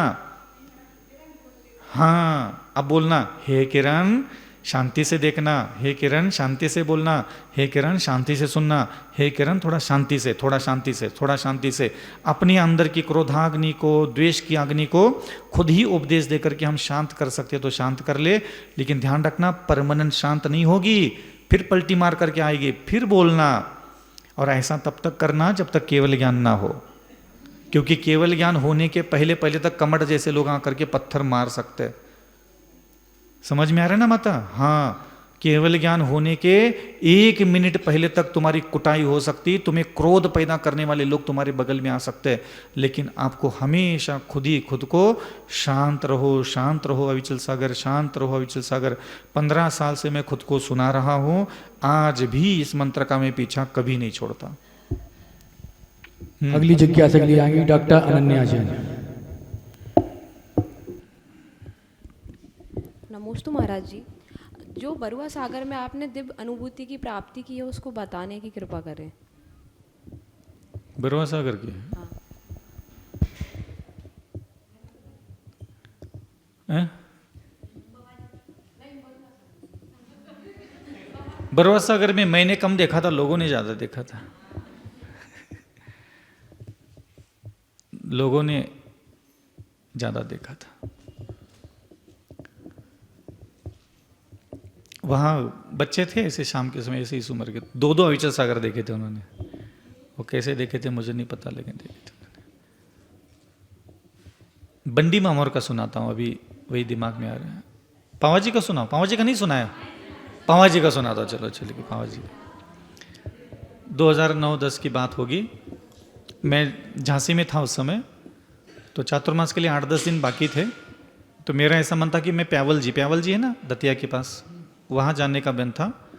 लेकिन एक दिन सामायिक में बैठने के जस्ट पहले 12 बजे के लगभग एक सुकुमार और एक अभय, उस समय अभय जी जो थे वो अध्यक्ष थे वहाँ के, सुकुमार जी मंत्री महामंत्री कोई भी होगा, तो आए। तो उन्होंने कहा कि महाराज जी हमारी भावना है कि आप पावा जी चलो। तो उस समय मैं इतना जानता नहीं था, नया नहीं था, 2010 में संघ से अभी अलग ही हुआ था मैं।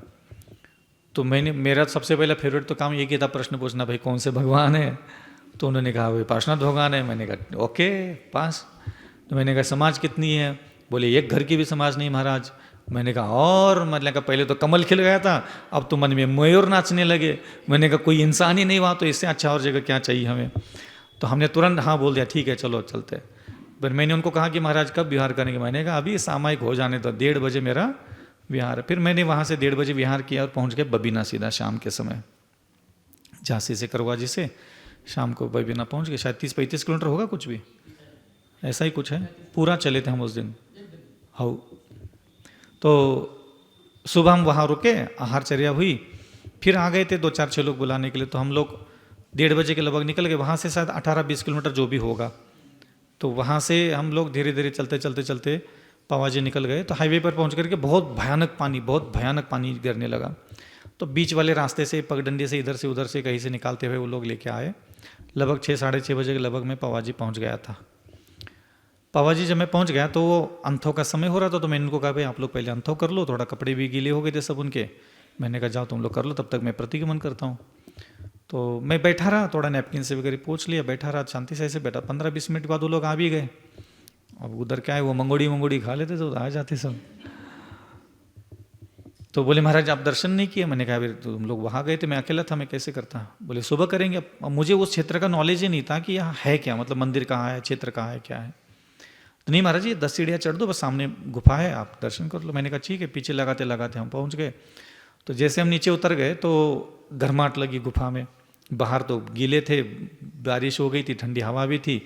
तो हमें वहाँ अच्छा लगा और कमरे में भी इतनी गर्माहट नहीं थी, वहाँ भी ठंडक थी, पूरी खिड़कियाँ विड़कियाँ सब खुली थी। तो हमने उनको बोला कि भाई साहब मैं यही प्रतिगमन भक्ति और सामायिक भी यही करूँगा, और 11-12 बजे में उसी कमरे में रुकना है तो मैं वहाँ पहुँच जाऊँगा, आप लोग चले जाओ। तो उन्होंने कहा कि ठीक है महाराज कोई बात नहीं, आप माली वॉचमैन वगैरह होगा वहाँ कोई, बोले हम उनको बोले देते हैं, आप देख लेना। तो वो लोग मुझे नमस्ते वगैरह करके वहाँ से निकल गए। कुछ ज़्यादा बात ही नहीं हुई मेरी उनसे। तो वहाँ मैं बैठ गया, बैठ करके थोड़ा अच्छा लगा, गर्माहट भी थी। तो लाइट थी नहीं वहाँ उस समय, एक दीपक हल्का सा किसी ने जला के रखा होगा। तो उसी दीपक की रोशनी में सामने ऐसे भगवानों की एक लाइन है और एक दाएं हाथ की तरफ एक ऐसे 2-3 भगवान जी की लाइन थी, ऐसी गुफा में दीवारों पे ऐसा था, इधर और इधर ऐसे। तो जो इस लाइन के भगवान जी थे और इस लाइन के, तो यहाँ पहले नंबर पे पार्श्वनाथ भगवान की प्रतिमा थी बिल्कुल कोने में, और उधर इधर ऐसे 2-4 प्रतिमा और थी। तो मैं तो पार्श्वनाथ भगवान का भक्त था, उन्हें जिधर खिसक गया थोड़ा सा। मैंने कहा पार्श्वनाथ भगवान की तरफ खिसक जाओ। तो गुफा में 2 दरवाजे थे, एक इधर से एक छोटा दरवाजा। तो छोटे दरवाजे के किनारे में पहुंच गया। तो वहाँ से थोड़ा सा ऐसी रोशनी आ रही थी, कोई बाहर से कोई क्या बोलते हैं, इन्वर्टर चल रहा होगा, कुछ भी चल रहा होगा। 10-20 मिनट बैठने के बाद फिर मुझे लगा कि अब चलो चलते हैं। अब थकान भी उतर गई थी, काफ़ी गर्माहट भी हो गया था और पानी भी रुक नहीं रहा था, ऐसा झिम झिम लग ही रहा था। तो मैंने वहाँ कायस्वर किया, कायस्वर के मैंने भगवान जी को सारे नमस्ते किया, सारे वेदी पर जितने भी भगवान जी थे। और भगवान जी को नमस्ते करने के बाद फिर पार्श्वनाथ भगवान की बारी आ गई। फिर उनको साष्टांग नमस्कार करके ऐसे आँख बंद करके कायस्वर करने लगा। ऐसे गवासन में बैठे थे हम, ऐसे पैर की फोल्डिंग करके बैठते हैं ना गवासन में ऐसे। और पीछे उठा करके जब कायस्वर गए, पीछे उठा करके ऐसे में ऊपर, जब भगवान जी को देखने के लिए मैंने अपने गर्दन ऊपर की, तब ये देखा कि पार्श्वनाथ भगवान जी जो प्रतिमा ऐसी बैठी है, उनके हृदय के बाहर लगभग 4-5 अंगुल बाहर ऐसे एक सफ़ेद रोशनी का, जैसे चूड़ी होती है ना आप लोगों की, ऐसे इतनी चौड़ाई थी उस रोशनी में और सफ़ेद कलर की रोशनी थी वो। और पूरी रिंग ऐसा पूरा हृदय स्थान पर इतना पूरा ऐसा, तो इतना चौड़ा बेल्ट सफ़ेद रोशनी का ऐसा दिख रहा है।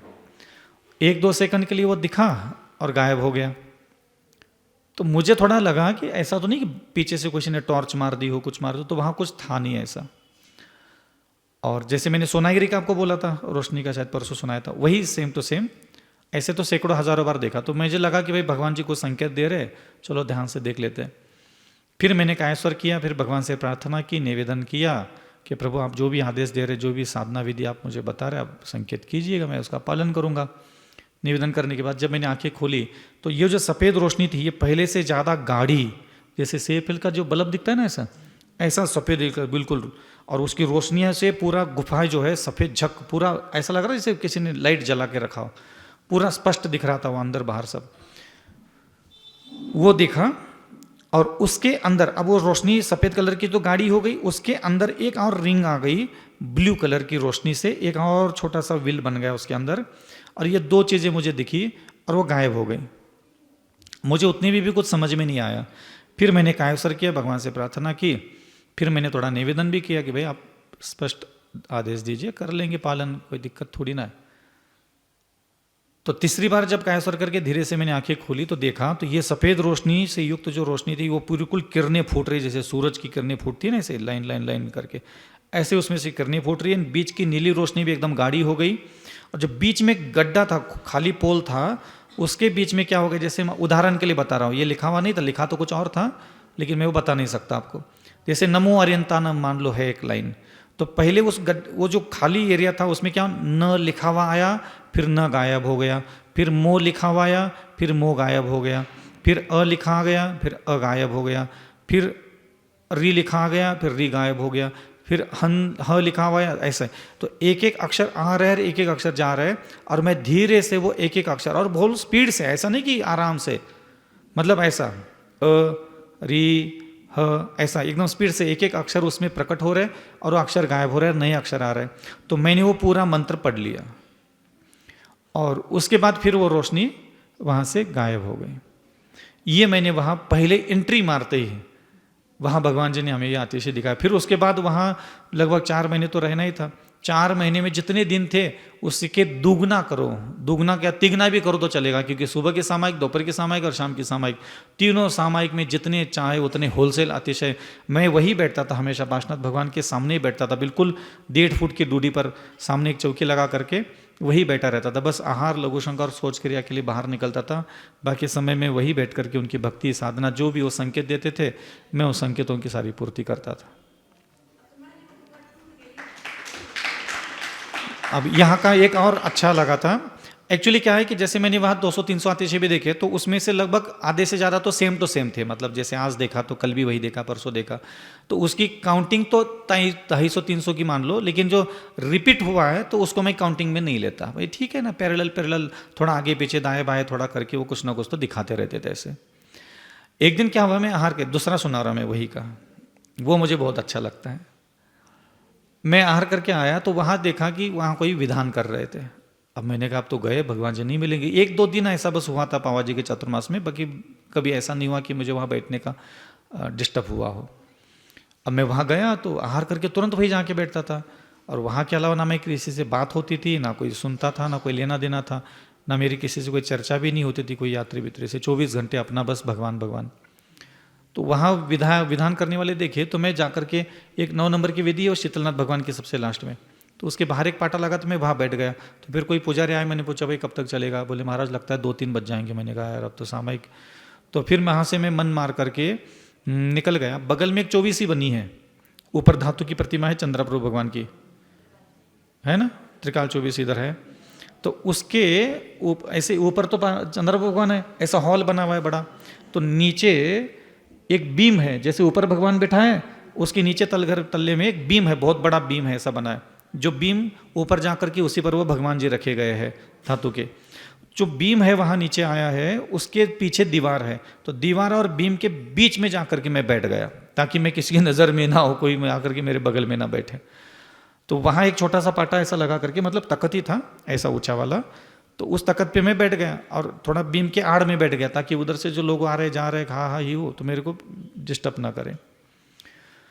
तो सामायिक मेरे लगभग 2:30 बजे ख़त्म हो गई, बड़ी सामायिक करता था उस समय। तो सामायिक मेरे 2:30 बजे ख़त्म हो गई, तो ऐसे बैठा ही था सामान्य से। और मैंने सामायिक के बाद जैसे कायस्वर्ग वगैरह हो गया तो आँखें खोली। पहली बार जब आँखें खोली तो सामान्य से सामने देखता है व्यक्ति तो सामने ही देखेगा।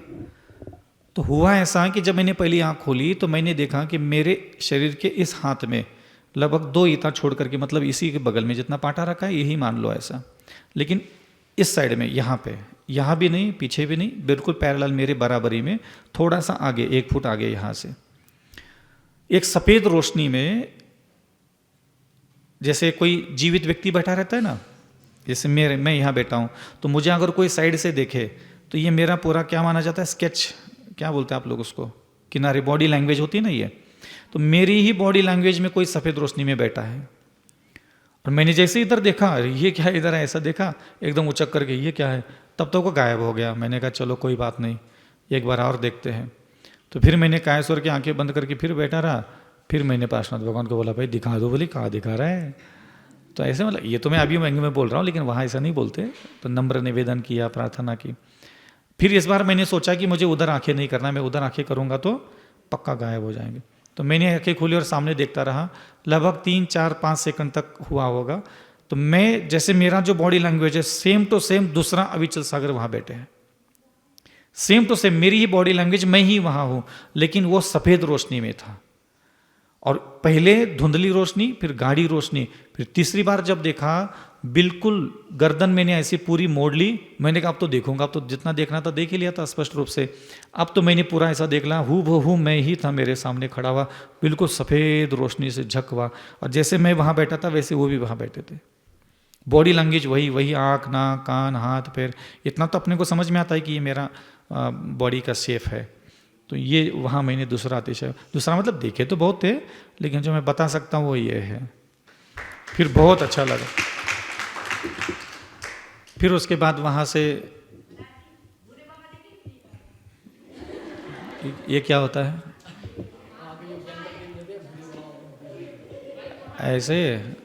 ऐसे तो हम शौचालय में रखते हैं पखाना साफ करने के लिए।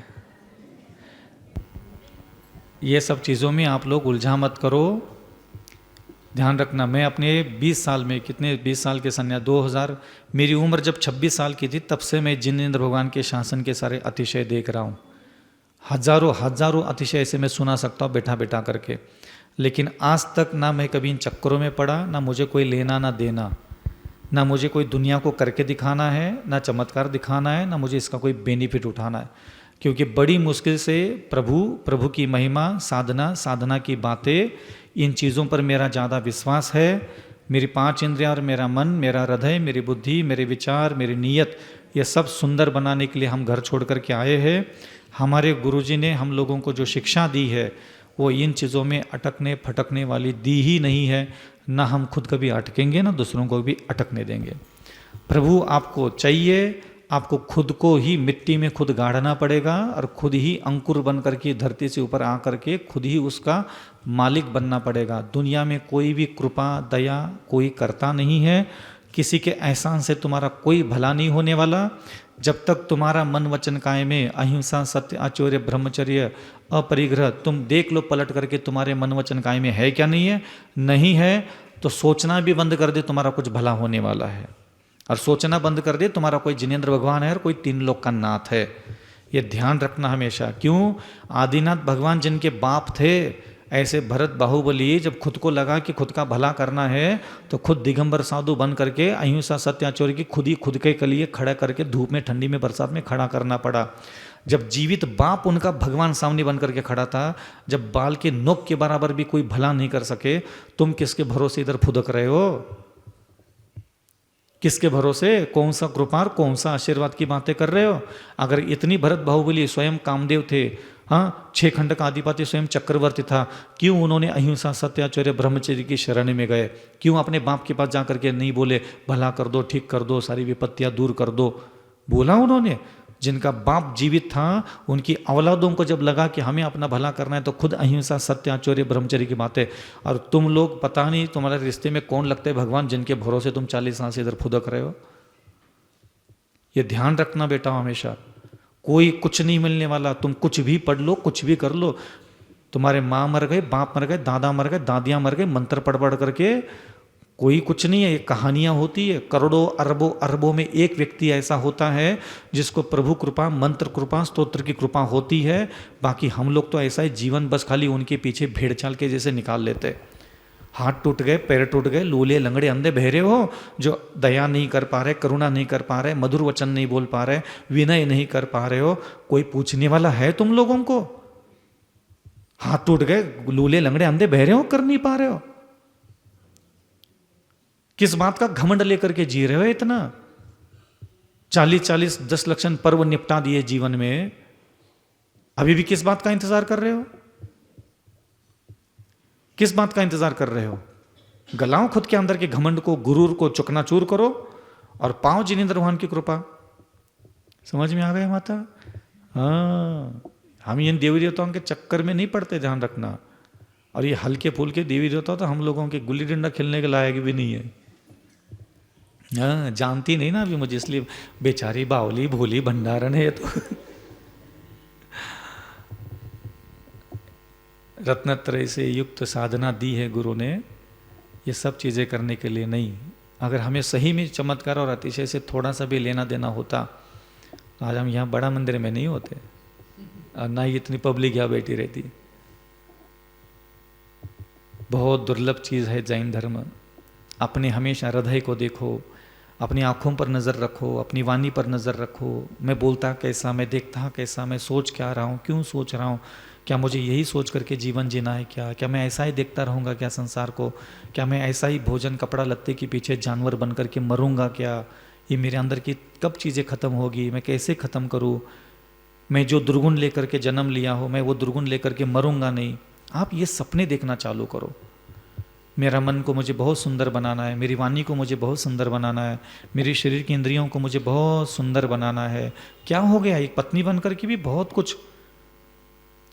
कुछ अपने आप को सुंदर बना सकते हो। किसी के अच्छे दिन नहीं होते रे बाबा, किसी के अच्छे दिन नहीं होते। अगर सही में चक्रवर्ती बनना भी अच्छे दिन कहलाता है तो नागा बाबा बनने की इच्छा उसकी क्यों हो गई।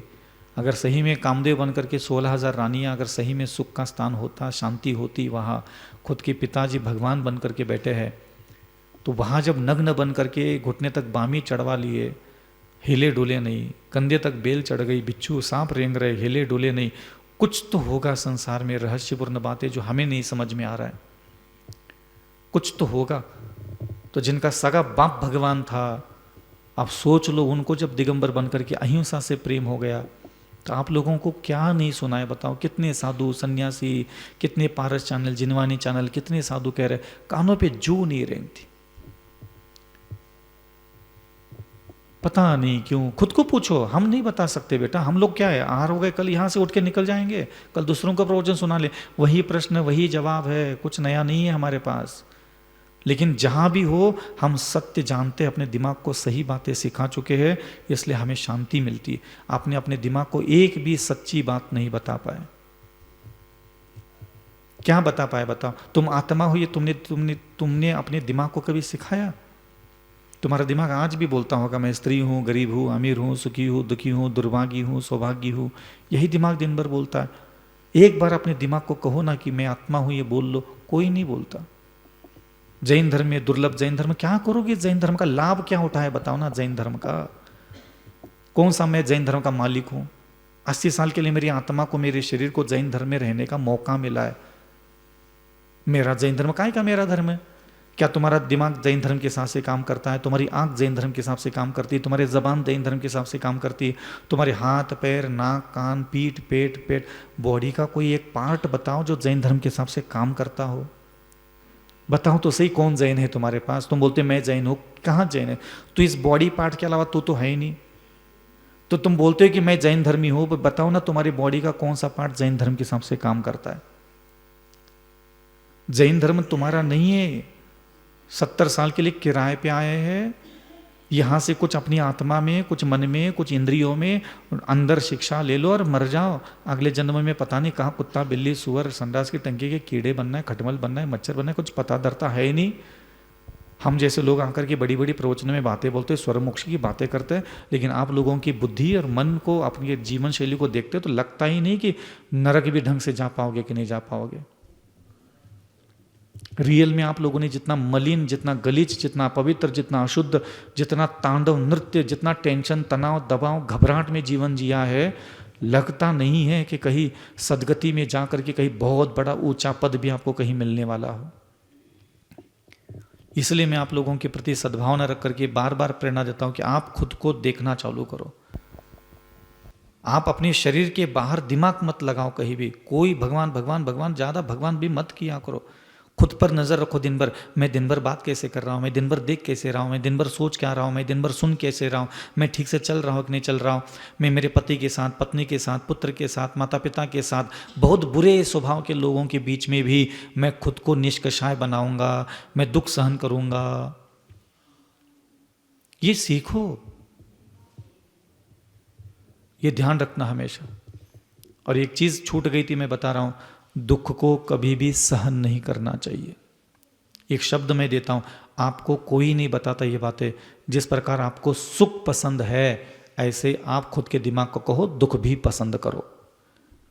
आपको दुख पसंद क्यों नहीं है, आप उसका जवाब दे दो, मैं आपके जीवन के सारे दुख दूर करूंगा। आप अपने दिमाग को पूछो, आपके दिमाग को खुद ही पूछो। जैसे मैं पूछता था 20 साल पहले, अविचल सागर तुझे दुख पसंद क्यों नहीं है, पहले ये बता। सुख पसंद करने के लिए तो मरा जाता है, आत्मा गिरवी रख जाता है सुखी के लिए। सुख पसंद करते हो कि नहीं करते? क्या सुख सहन करते हो, क्या सुख पसंद करते हो? तो दुख के पीछे सहन शब्द क्यों लगाया? उसके पीछे भी लगाओ ना, महाराज मुझे दुख पसंद करना है। दुख सहन करने की चीज होती ही नहीं है। दुख क्या करने की चीज होती है? पसंद कर लो। और तुम्हें दुख पसंद नहीं है, उसकी वजह बताओ। बता पाओगे कभी? तुम्हें खुद नहीं पता बावले कि तुझे दुख क्यों पसंद नहीं है। मैं बहुत दुखी हूं, मैं बहुत दुखी हूं, मैं बहुत परेशान हूं। परेशानी पसंद कर ले, दुख भी पसंद कर ले। पसंद होता नहीं है, होता नहीं तो गला घोट ले खुद का। कोई सिलबट्टा लेकर के मार दे ऐसी माते और खुद को कह दे, कर ले पसंद, कर ले पसंद। भगवंतों ने किया, अरहंतों ने किया, मैना सुंदरी ने किया, चंदन बाना ने किया, सीता माता ने दुख पसंद किया। गर्भवती सीता छोड़ दी तब भी उसने उस दुख को पसंद किया। पवनजय की, हनुमान की माता का नाम अंजना, 22 साल तक पति ने मुंह नहीं देखा तो भी उस दुख को पसंद किया उसने। चंदन बाला, बाल काट दिए, कपड़े फाड़ दिए, जंगल में डाल दिया, दुख पसंद किए। मानतुंग मुनि महाराज ने दुख पसंद किए। जैन धर्म की सबसे फेवरेट साधना अगर मेरी कोई, दुख पसंद करो। और आपको लगता है कि आपको दुख पसंद नहीं है तो मुझे जवाब दो, आपको दुख क्यों पसंद नहीं है? क्या तुम्हारी मम्मी गई थी हिमालय में तपस्या करने के लिए, कि बाप गया था हिमालय की चोटी पे तपस्या करने के लिए? तो जो गली में फुदक रही मुझे दुख पसंद नहीं है, मुझे दुख पसंद नहीं है। काहे को दुख पसंद नहीं तुझे? क्यों पसंद नहीं है? पसंद करने पड़ेंगे आपको दुख। समझ में आ रहा है? तो बोलो, आज आप जा करके 20 लोगों को बताओगे आज के बाद मैं दुखों को पसंद करने वाला हूं। बोलो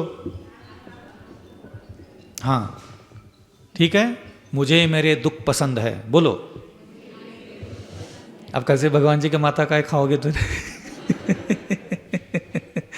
सारी हेडिक खत्म, सारी परेशानियां खत्म, दंड फंद सारा उपद्व्याप खत्म। क्यों? मुझे मेरे दुख पसंद है भाई साहब। बोलो एक बार अच्छे खुश मन से बोल के देखा। और खुद ही खुद को कभी लंबे समय तक दुखी नहीं करना। कोई दया करने वाला नहीं है दुनिया में। अगर सही में कोई भगवान दया करने वाला होता, वो हम लोगों को समोशरण में क्यों बोलता, अविचल सागर तेरे बगल में कोई आए तो दया कर लो। फिर मेरे बगल वाले को बोला, ए बगल वाले अविचल सागर जी के, तेरे बगल में अविचल सागर आया तो उस पर दया कर। मतलब हम दोनों को यहाँ दया करते हुए जिंदगी जीना है। कोई थर्ड पार्टी बीच में नहीं आने वाली। सारे संसार के जीवों को, देवताओं को मनुष्यों के लिए बोला, मनुष्यों को देवताओं के लिए बोला, जानवरों को इंसानों के लिए, देवताओं के लिए, सबके लिए एक दूसरों को बोले आपस में एक दूसरों की दया करते रहो। और तुम मुंह उठा करके इधर दया मांगने के लिए। हाँ, किस पर दया की बताओ इन्होंने? अहिंसा परमो धर्म की जय।